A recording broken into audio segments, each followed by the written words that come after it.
In today's video, I'm going to show you how you can create this spring floral digital Bujo in Keynote.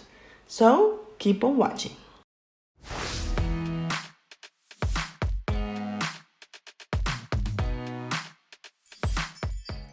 Hey there, I'm Natalia, the friendly creator behind Akai Hana Studio.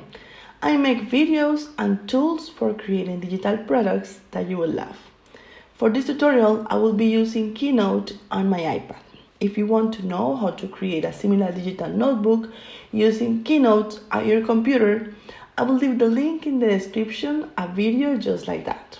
But before we start, the resources I will be using in this tutorial, some are from Freepik and some I sell them on my Etsy shop. I will leave the link in the description to those resources down below if you want to follow me along. Okay, let's get started. To get the perfect size for your slides, you have to take a screenshot of your iPad while using GoodNotes or the note-taking app that you usually use. Crop the image where the working space is, and this image is usually in pixels. Then you have to convert those values into points, and there you have it. I'm using GoodNotes in a 12.9-inch iPad Pro. If you are using the same, you just have to copy the same values I'm using. Here I've opened Keynote. I usually use the white theme, but you can use the one that you like. I'm going to erase these text boxes and we're going to get to it.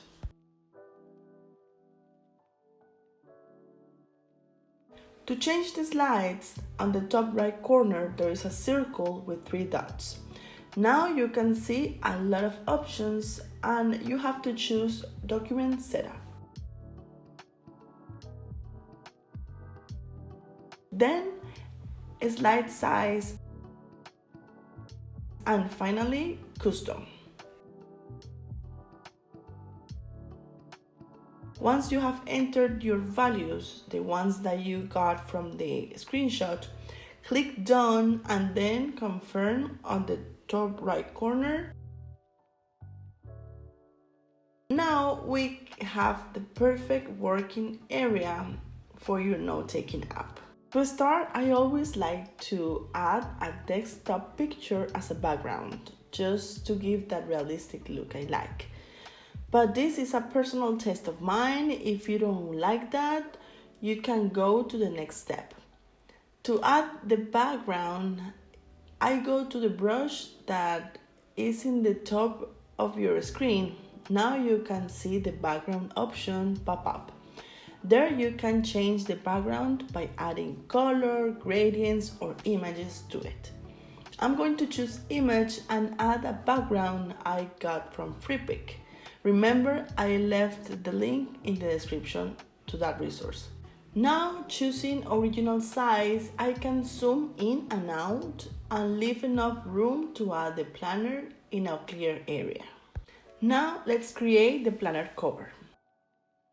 In the plus sign next to the brush, you can add grid, stats, shapes, or images. In the shape section, choose a square, and then you can resize it to your taste.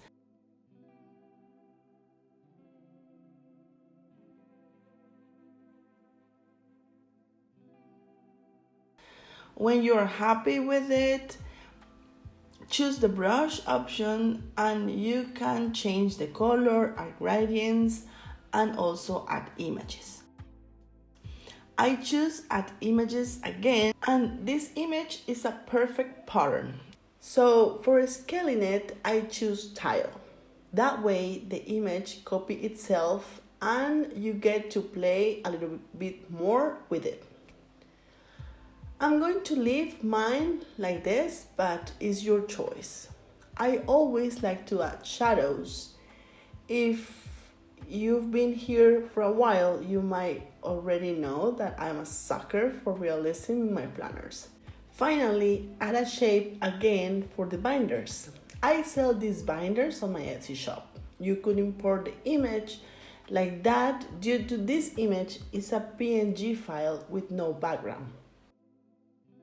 But the binder is too long for my taste, and this way you can fit the binder at your taste. To doing so, you just have to add a square in the shape section.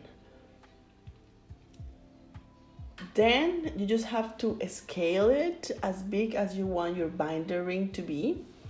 And then that shape, we are going to fill it with an image that is going to be our binder PNG file.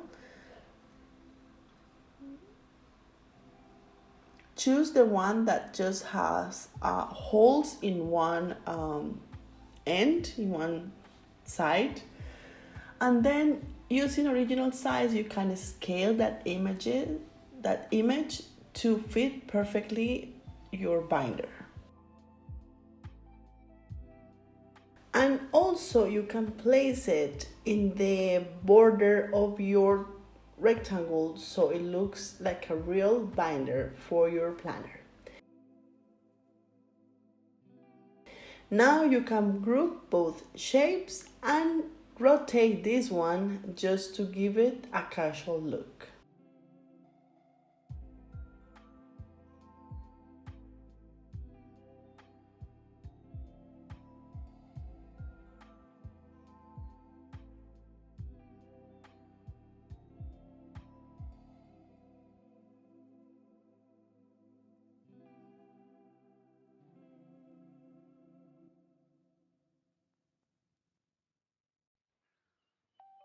The next step is to create the open book. We will be repeating some of the same steps, only this time we will be adding both sides of the notebook. Let's start by adding our background, and this time I will only leave the blank space of the picture because the planner will be open. Create the square, add the flower pattern, use tile to resize it, and don't forget to add the shadow.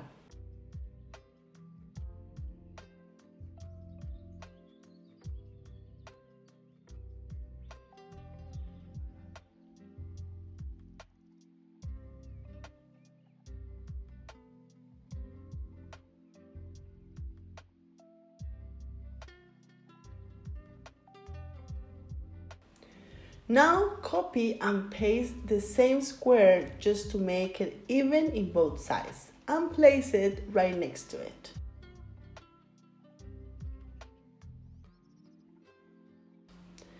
Then add a new shape, and this time you will have to paint that shape white or in a color you want your planner paper to be.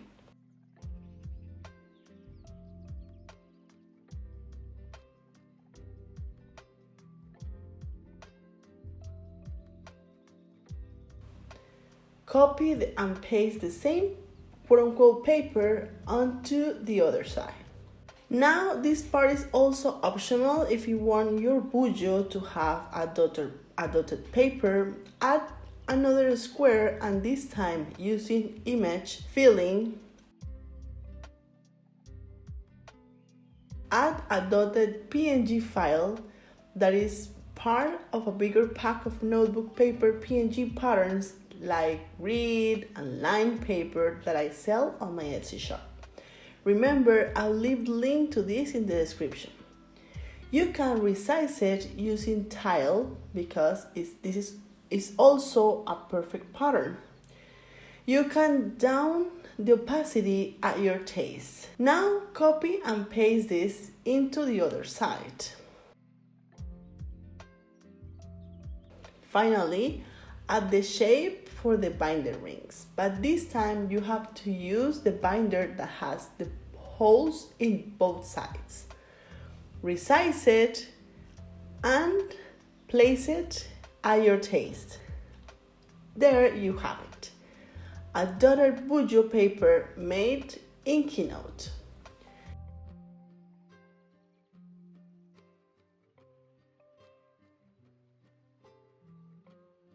Here you can see the slide number 2 is your open book slide. Copy and paste this slide as many times as you want, as big as you want your bullet journal to be. I'm going to paste it until we reach 10 slides because this planner is just an example.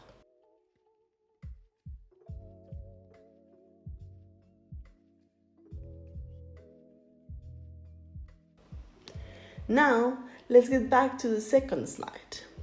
This slide now is going to be my index slide.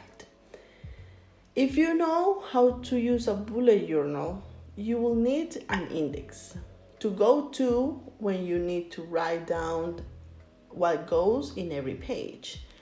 For that task, first let's delete the dotted shapes, and this is also up to you. Then at the index title, you can find this text tool in the shape section.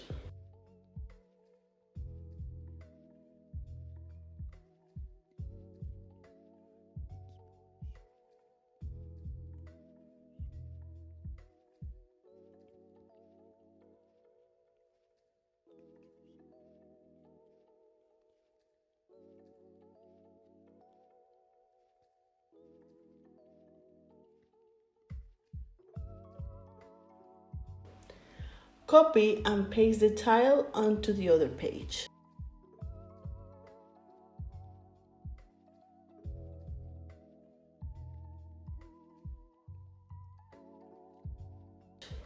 Now we are going to add the circle and a line. Those are going to be the spaces for adding the number of the page and the subject, but that is going to be in GoodNotes. These shapes are not going to have any filling, just the lines.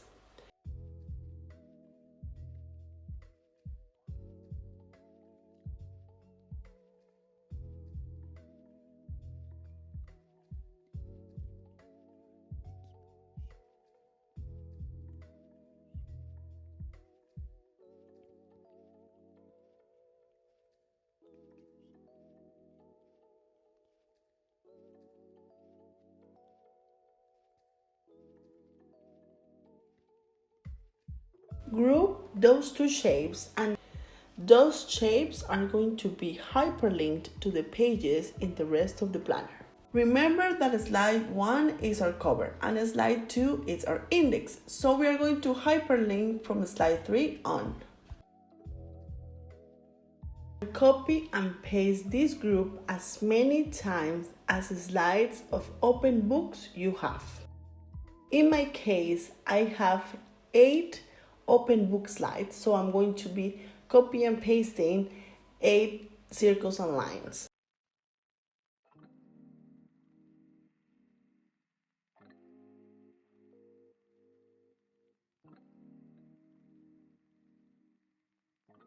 Now add the hyperlinks, making sure every circle goes to a different slide in the file.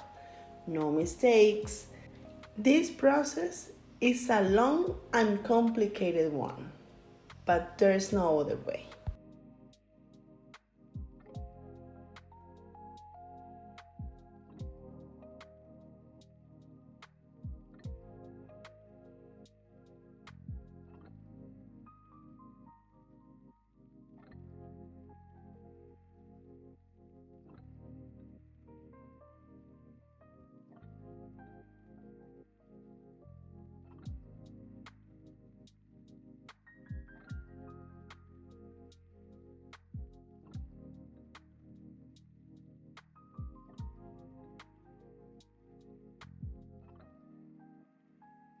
After you have finished, add circles, remember, just lines, to the next of the rest of the open book slides.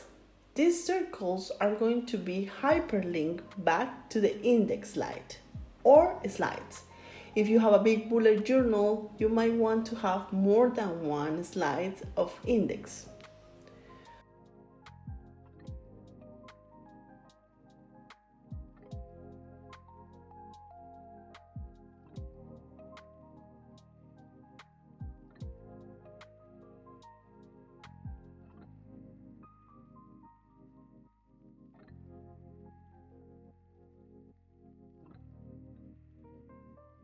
Add a circle with the same hyperlink to the other page.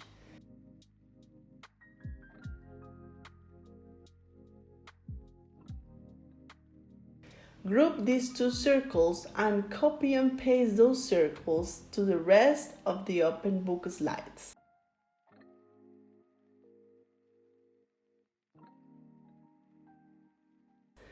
like this.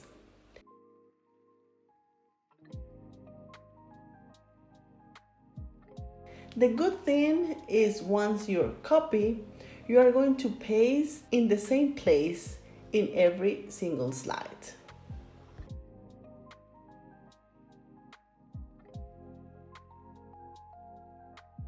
To export, go to the circle with the 3 dots in the top right corner.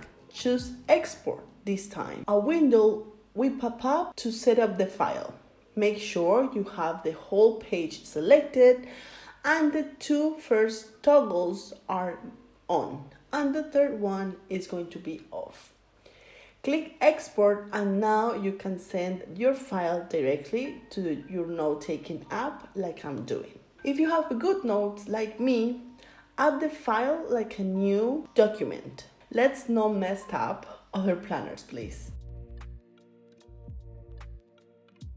Now you can see how good the planner fits the screen, even if you have the writing option open. Now let's try our hyperlinks, and just to make sure that we did the work correctly.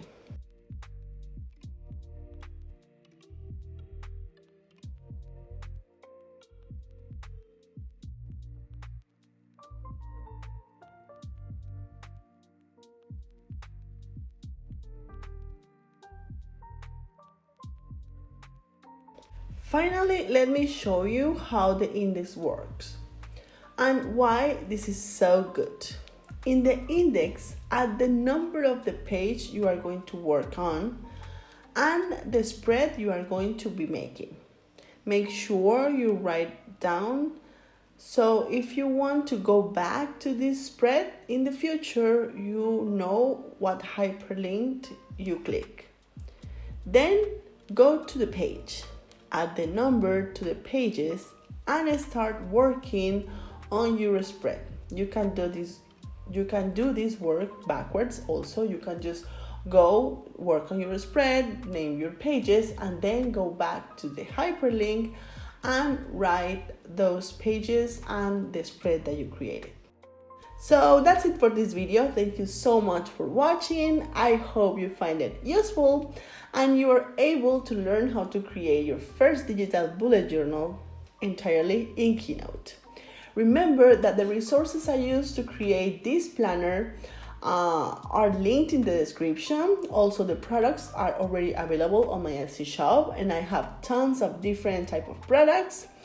Remember also to watch how to create, like a digital notebook entirely in Keynote, but this time on your computer. I also leave the link to that video in the description down below. Finally, if you like videos like this and you want to watch more videos about it, please give it a thumbs up and spread the love by sharing to the people that you think might be interested in these type of topics. Again, thank you so much for watching and I will see you in the next one. Bye!